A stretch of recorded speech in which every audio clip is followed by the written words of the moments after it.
Marketing research में आज हमारा नेक्स्ट टॉपिक है रिसर्च डिज़ाइन, जिसमें इन्वेस्टिगेटर की चॉइस होती है कि वो एक प्लानिंग करता है। जैसे कि देखिए इसमें मैंने लिखा है डेफिनेशन में, एक प्लान, स्ट्रक्चर, स्ट्रेटेजी। प्लान यानी कि हम पहले से उसके लिए प्लान करते हैं कि हम किस चीज़ पे रिसर्च करेंगे, उसका पूरा स्ट्रक्चर यानी कि फ्रेमवर्क कैसा होगा, किन किन चीज़ों की ज़रूरत हमें पड़ेगी, किन पॉपुलेशन को हम टारगेट करेंगे। उसके बाद स्ट्रेटेजी हम बनाते हैं, यानी कि इसको हिंदी में रणनीति कहते हैं, कि हम जो इन्वेस्टिगेशन करने वाले हैं तो उसके लिए हमें आंसर कहाँ से मिलेगा, कैसे मिलेगा। जब हम रिसर्च करेंगे तो हम कौन सी टेक्निक्स यानी कि तकनीकें यूज़ करेंगे। फ़ोन पे हम किसी से डाटा कलेक्ट कर रहे हैं, डोर टू डोर जाके कर रहे हैं, या फिर हम मेल के थ्रू कर रहे हैं। क्योंकि आपने बहुत सारे, जब आप शॉपिंग करते होंगे तो आपने देखा होगा फीडबैक के लिए एक पूरा मेल वो भेजते हैं प्रॉपर, जिसमें कई बार इस तरह के आंसर हमें देना होते हैं कि आपको जो भी प्रोडक्ट आपने मंगवाया है वो सेटिस्फैक्ट्री है, बहुत अच्छा आपको लगा, या उसका फीडबैक आप n नंबर ऑफ चीज़ें यूज़ करके देते हैं कि आपको अच्छा लगा, नहीं लगा, उसकी क्वालिटी कितने % अच्छी है। इस तरीके के क्वेश्चंस भी पूछे जाते हैं, ये मेल के थ्रू होता है। कई बार हम बिल्कुल आमने सामने इंटरव्यू लेते हैं, तो क्या होता है ना, इसमें ये पूरी जो हम स्ट्रक्चर बनाते हैं इसका, यानी कि इसका जो पूरा डिज़ाइन प्रिपेयर करते हैं, तो हम क्यों करते हैं, क्योंकि जो हमारी प्रॉब्लम अराइज होती है, जो क्वेश्चंस हमारे माइंड में यानी कि रिसर्चर के माइंड में आते हैं इन्वेस्टिगेशन करते समय, उसका प्रॉपर आंसर उसको मिल सके रिसर्च करने के बाद। तो ये आपके रिसर्च डिज़ाइन की डेफिनेशन थी। इसमें 4 अप्रोच होते हैं जिसमें हमें आंसर हम कैसे इजीली पता कर सकते हैं। तो सबसे पहला होता है मेथड ऑफ टेनेसिटी, यानी कि हमें क्वालिटी क्या चाहिए, जो हम रिसर्च कर रहे हैं तो उसकी क्वालिटी कैसी होनी चाहिए, सो होना चाहिए, या हम बहुत ज़्यादा डीप में जाकर रिसर्च कर रहे हैं क्योंकि हमारे लिए वो रिसर्च बहुत ज़्यादा महत्वपूर्ण है, हमें पॉपुलेशन को बहुत ज़्यादा सही आंसर देना है। जैसे कि अभी हम एग्जांपल लें, कोरोना वायरस की वैक्सीन के लिए सभी कंट्रीज़ लगी हुई थी, तो हमें यहाँ पर किस चीज़ पे फोकस करना है, हमें क्वालिटी पे ही फोकस करना है। क्यों? क्योंकि यहाँ पर बहुत सारे लोगों की जान जा चुकी है, तो हम क्वालिटी में तो यहाँ कॉम्प्रोमाइज़ कर ही नहीं सकते, नो मैटर उस मेडिसिन की कॉस्ट क्या जाती है या उसकी क्वांटिटी कितनी देनी पड़ेगी। क्यों? क्योंकि यहाँ पर लोगों की जान की बात है, तो हम जो रिसर्च कर रहे हैं तो हमें पूरी चीज़ क्वालिटी में चाहिए। एक बार अभी हम खाने में कॉम्प्रोमाइज़ कर रहे हैं कि हम ये नहीं खाएंगे, हम ठंडा अवॉइड करेंगे जस्ट बिकॉज ऑफ कोरोना, ठीक है, लेकिन यहाँ पर हम जो वैक्सीन की बात कर रहे हैं उसको हम अवॉइड नहीं कर सकते। उसमें जो भी चीज़ें हमें चाहिए वो हमें क्वालिटी बेस ही चाहिए। इसलिए चाहिए क्योंकि हम जो पेशेंट को ट्रीट करने के लिए ये वाली मेडिसिन दे रहे हैं तो उसको इससे आराम मिलना चाहिए, उसकी तबीयत में सुधार आना चाहिए ताकि वो जीवित रह सके। क्योंकि बहुत सारी कंट्रीज़ में हमने देखा है कि लोग मर रहे हैं। इंडिया में तो इसकी जो तादाद है यानी कि क्वांटिटी है लोगों की कोविड की, वो है तो बहुत ज़्यादा, लेकिन जान इतनी नहीं जा रही है एज़ कम्पेयर टू अमेरिका की हम बात करें या इटली की बात करें, वहाँ तो बहुत ही ज़्यादा मृत्यु हो चुकी हैं।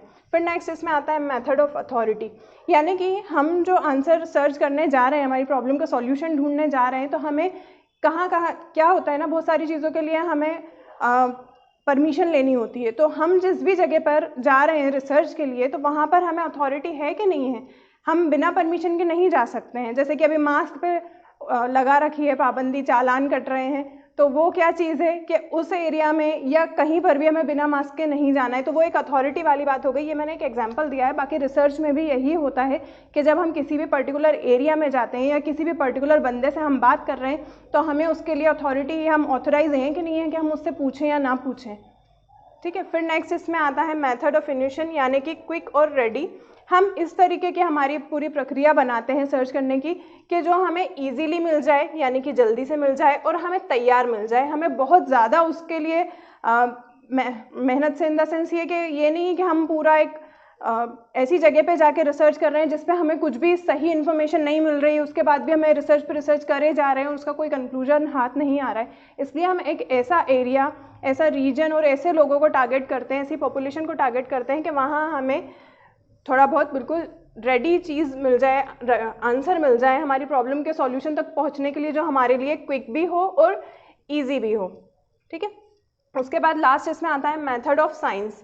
साइंस से क्या मतलब है यहाँ पर? साइंस से ये मतलब है कि जब हम विज्ञान की बात करते हैं तो वहाँ पर हर चीज़ सिस्टमेटिक चलती है, स्टेप बाय स्टेप चलती है। स्टेप बाय स्टेप मतलब ये है कि ऐसा नहीं है कि हम सेकंड स्टेप पहले फॉलो कर रहे हैं और बाद में दूसरी चीज़ पे जा रहे हैं। स्टेप बाय स्टेप, यानी कि जो काम हमें पहले करना है वो पहले ही करना है। हमें सबसे पहले डाटा कलेक्ट करना है तो करना है, वो सेकंड स्टेप है हमारी। लेकिन फर्स्ट स्टेप क्या है कि हमें उसकी दिक्कत भी तो पता होनी चाहिए कि हम डाटा किस चीज़ के लिए कलेक्ट कर रहे हैं। ठीक है, तो यहाँ पर क्या बात होती है कि हर चीज़ सिस्टमेटिक वे में होना चाहिए, बिल्कुल एक सही तरीके से कि हाँ पहले हमें ये काम करना है, नेक्स्ट हमें डाटा कलेक्ट करना है, फिर हमको एनालाइज करना है, फिर हमको उसको समराइज करना है, फिर एट दी एंड हमको रिपोर्ट राइटिंग करना है। तो हम पहले रिपोर्ट राइटिंग नहीं करेंगे, आखिर में ही करेंगे, क्योंकि एक पूरा ये जो प्रक्रिया है इसकी एक सही सिस्टम से चलती है। ठीक है, फिर इसके जो कैरेक्टरिस्टिक्स होते हैं वो क्या क्या होते हैं। ये होता है कि एक तो ऑब्जेक्टिव, हम जो ऑब्जेक्टिव की बात कर रहे हैं, ऑब्जेक्टिविटी की बात कर रहे हैं, यहाँ पर हमारा जो गोल है वो बिल्कुल क्लियर होना चाहिए कि हमारा उद्देश्य क्या है, हम ये रिसर्च क्यों कर रहे हैं। दूसरी चीज़, हमें बाइस्ड नहीं होना है कि नहीं मेरी तो इनसे बनती है तो मैं इन पर ही रिसर्च करूँगी, मेरी इनसे नहीं बनती तो मैं इन पर नहीं करूँगी, ऐसा कुछ भी नहीं होना है। हमें यहाँ पर जो हम डाटा कलेक्ट कर रहे हैं तो उसमें हमें हमारा जो सेक है उसके साथ साथ हमें पूरी पॉपुलेशन की भी भलाई को देखना है। अब जैसे कि कोरोना की दवाई की बात है तो ऐसा तो नहीं कि वो एक पर्टिकुलर बंदे के लिए बन रही है, वो पूरी पॉपुलेशन को टारगेट करके उस पर रिसर्च किया जा रहा है और सबके इम्यून सिस्टम के अकॉर्डिंग भी वो दवाई उसी तरीके से मेजर करके दी जाती है। फिर नेक्स्ट होता है इसमें वैलिडिटी, किस किस एरिया के लिए ये चीज़ वैलिड है जो हम रिसर्च कर रहे हैं, कहाँ तक हमारी रिसर्च के लिए हमें वैलिडिटी मिली हुई है, कितने टाइम के लिए वैलिड है। जब कोरोना ख़त्म ही हो जाएगा तो उसकी वैक्सीन सर्च करने का कोई फ़ायदा ही नहीं रहेगा।